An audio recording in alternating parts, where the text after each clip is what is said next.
사도신경으로 우리의 신앙을 고백하시겠습니다. 나는 전능하신 아버지 하나님, 천지의 창조주를 믿습니다. 나는 그의 유일하신 아들 우리 주 예수 그리스도를 믿습니다. 그는 성령으로 잉태되어 동정녀 마리아에서 나시고 본디오 빌라도에게 고난을 받아 십자가에 못 박혀 죽으시고 장사된 지 사흘 만에 죽은 자 가운데서 다시 살아나셨으며 하늘에 오르시어 전능하신 아버지 하나님 우편에 앉아 계시다가 거기로부터 살아있는 자와 죽은 자를 심판하러 오십니다. 나는 성령을 믿으며 거룩한 공교회와 성도의 교제와 죄를 용서받는 것과 몸의 부활과 영생을 믿습니다. 아멘. 찬송가 369장 찬양하겠습니다. 찬송가 369장입니다.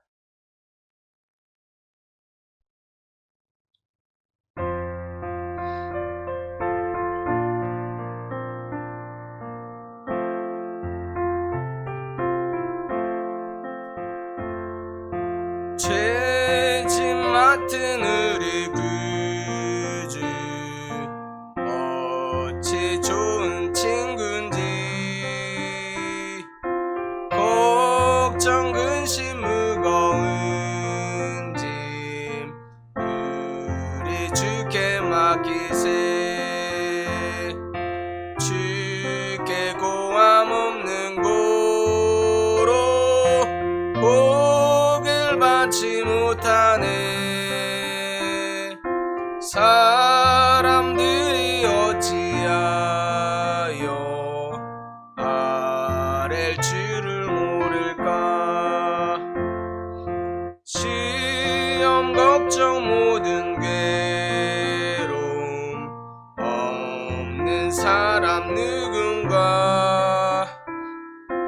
부질없이 낙심 말고 기도 드려 아뢰세.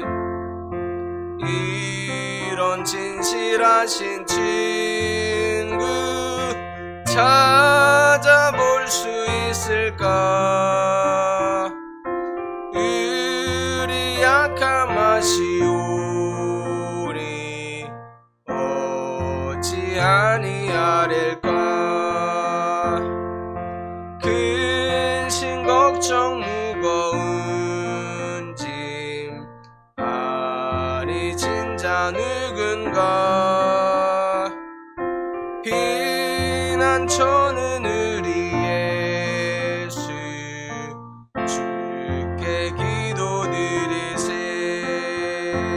세상 친구 멸시하고 너를 조롱하여도 예수 품에 안기어서 위로받겠네. 아멘.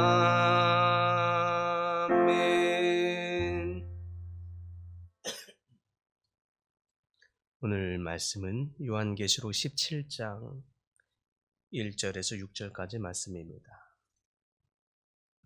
요한계시록 17장 1절에서 6절까지 말씀, 신약성경 416쪽입니다.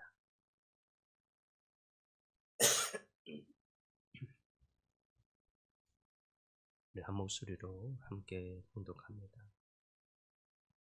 또 7 대접을 가진 7 천사 중 하나가 와서 내게 말하여 이르되, 오라, 많은 물 위에 앉은 큰 음녀가 받을 심판을 내게 보이리라. 땅의 임금들도 그와 더불어 음행하였고 땅에 사는 자들도 그 음행의 포도주에 취하였다 하고 곧 성령으로 나를 데리고 광야로 가니라. 내가 보니 여자가 붉은 빛 짐승을 탔는데 그 짐승의 몸에 하나님을 모독하는 이름들이 가득하고 7 머리와 10 뿔이 있으며 그 여자는 자주빛과 붉은빛 옷을 입고 금과 보석과 진주로 꾸미고 손에 금잔을 가졌는데 가증한 물건과 그의 음행에 더러운 것들이 가득하더라. 그의 이마에 이름이 기록되어 있으니 비밀이라 큰 바벨론이라 땅의 음녀들과 가증한 것들의 몸이라 하였더라. 또 내가 보매 이 여자가 성도들의 피와 예수의 증인들의 피에 취한지라. 내가 그 여자를 보고 놀랍게 여기고 크게 놀랍게 여기니. 아멘. 오늘 또 보게 되는 요한계시록 17장의 본문의 말씀은 대접, 일곱 번째 대접의 재앙이 내려지고 있는 장면의 말씀입니다.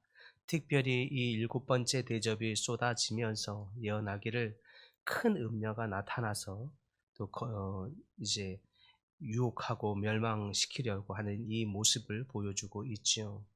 이 주님의 재림 전에 있게 되는 이 거짓 종교의 멸망을 예언하고 있는 이 장면을 통해서 우리는 우리 자신을 돌아보고 또 신앙 안에서 깨어야 할 줄 믿습니다. 먼저 본문 1절에 보니까 천사가 사도 요한에게 나타나서 큰 음녀가 받을 심판을 보여주고 있습니다.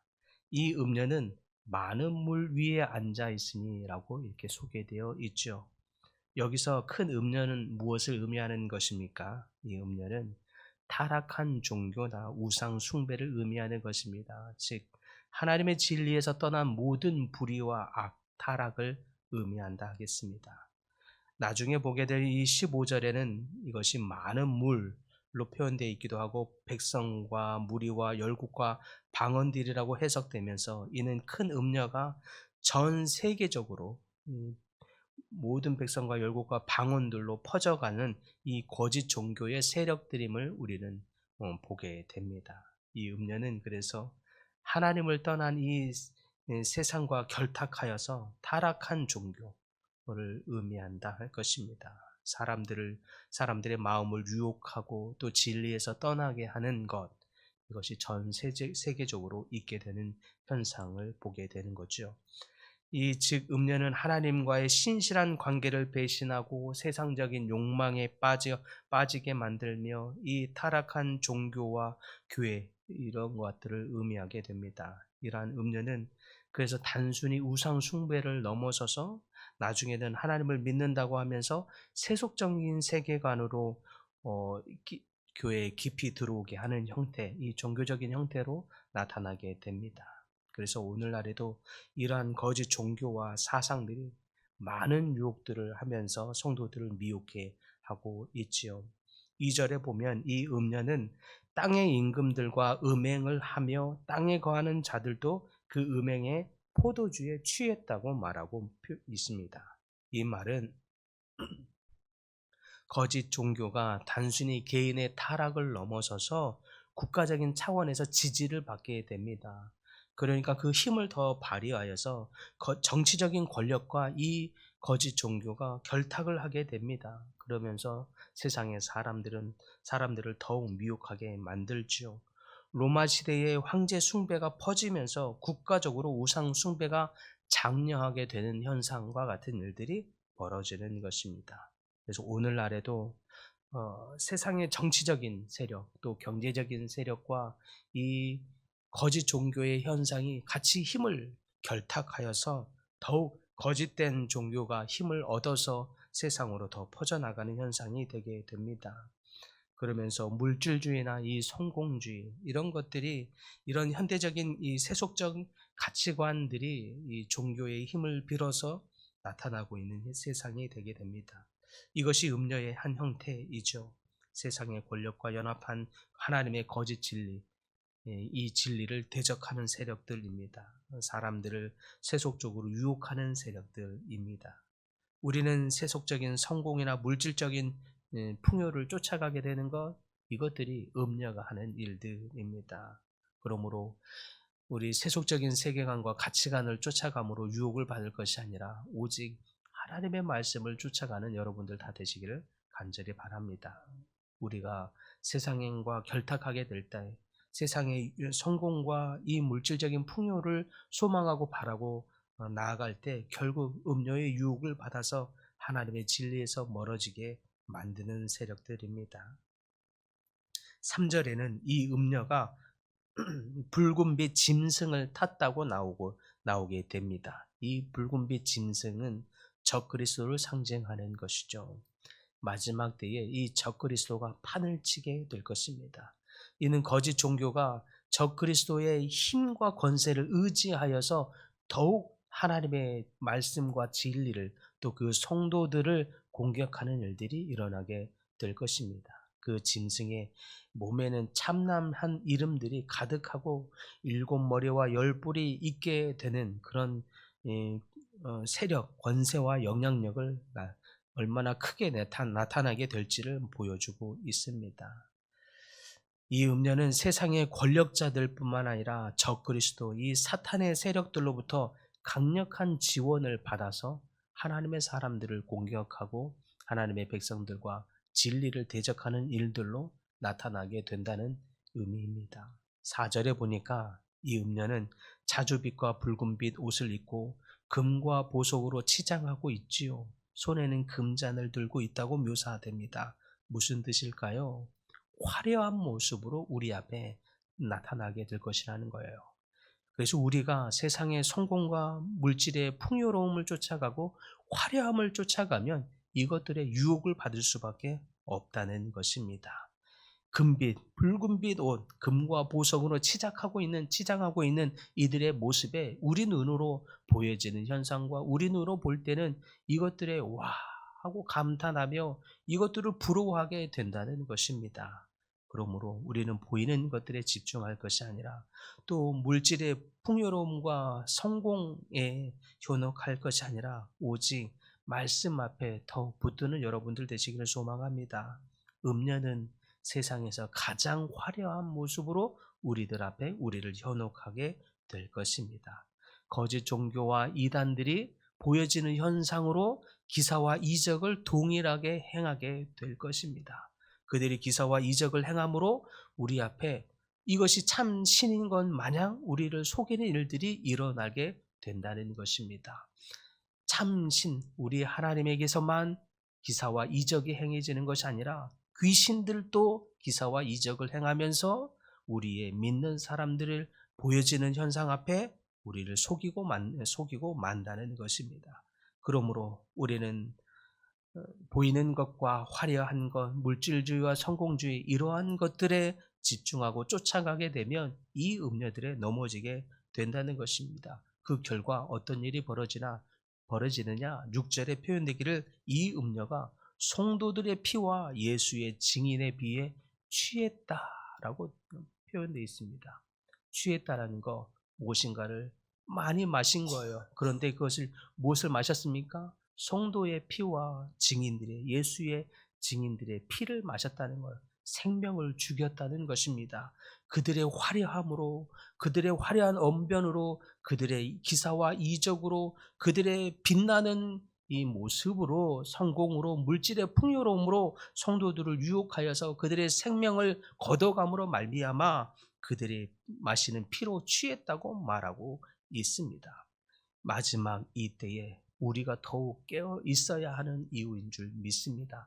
수많은 성도들이 안타깝게도 이 피에 우리를 유혹하는 음녀의 유혹에 말려들어서 죽고 마는 현상이 일어난다는 것입니다.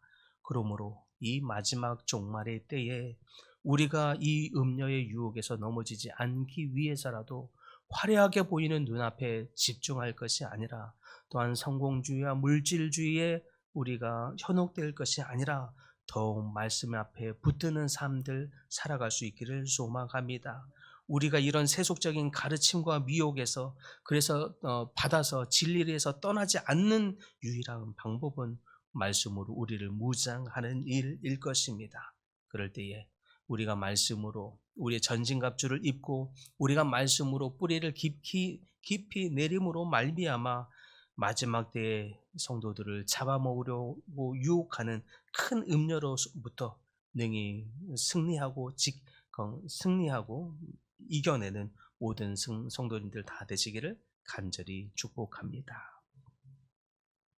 사랑의 하나님, 오늘 요한계시록의 말씀을 통해서 이 큰 음녀 곧 우리를 유혹하는 거짓된 종교와 세상의 유혹으로부터 경계해야 함을 깨닫게 해주시니 감사드립니다. 하나님, 우리로 이 이 화려하고 뛰어난 이 각종 금은 보화와 보석으로 치장하고 있는, 또한 각종 화려한 능력으로 치장하고 있는 이 음녀의 유혹에서 능히 넘어지지 않기 위해서라도 사랑하는 주의 성도들 주의 말씀 안에 굳게 서게 하여 주시옵시고, 세상에 휩쓸리지 아니하고 오직 말씀 가운데 거함으로 말씀 안에 풍성한 은혜를 살아가는 우리 모든 성도들 다 되게 하여 주시옵시고, 오직 주님의 진리만을 따름으로 말미암아 신실한 제자들 다 되어 거짓된 가르침과 유혹에 흔들리지 않는 견고한 믿음의 성도들 다 되도록 축복하여 주시옵소서. 주님, 수술을 하고 회복 중에 있는 모든 성도들, 또한 여러 가지 질병으로 고통 중에 있는 성도들, 주님 한 분 한 분 다 찾아오셔서 주님의 한없는 위로와 만지심으로 주님 은혜를 경험하게 하여 주시옵시고, 하나님의 치유하심과 회복케 하심, 하나님의 은혜를 더 경험하도록 주님 인도하여 주시되 심령의 평강의 평강으로 넘치게 하여 주시옵소서. 또한 우리가 가지고 나온 주님 앞에 이 모든 기도의 제목들 주님 다 들으시고 작은 신음에도 응답하시는 하나님을 경험함으로 말미암아 하나님께 더욱 영광 돌리는 복된 성도들 다 되게 하여 주시옵소서. 주님, 특별히 막바지 베트남과 또 필리핀을 다니면서 선교하고 계신 우리 노남서 설립 목사님과 사모님 기억하여 주시옵시고, 오고 가는 모든 여정 안에 하나님께서 함께 보호하여 주시옵시며 강건하도록 하나님 지키사 하나님이 주시는 사명을 감당하기에 부족함이 없도록 은혜를 더하여 주시옵소서. 살아계신 예수님의 이름으로 기도드립니다. 아멘. 하늘에 계신 우리 아버지, 아버지의 이름을 거룩하게 하시며 아버지의 나라가 오게 하시며 아버지의 뜻이 하늘에서와 같이 땅에서도 이루어지게 하소서. 오늘 우리에게 일용할 양식을 주시고 우리가 우리에게 잘못한 사람을 용서하여 준 것 같이 우리 죄를 용서하여 주시고 우리를 시험에 빠지지 않게 하시고 악에서 구하소서. 나라와 권능과 영광이 영원히 아버지의 것입니다. 아멘.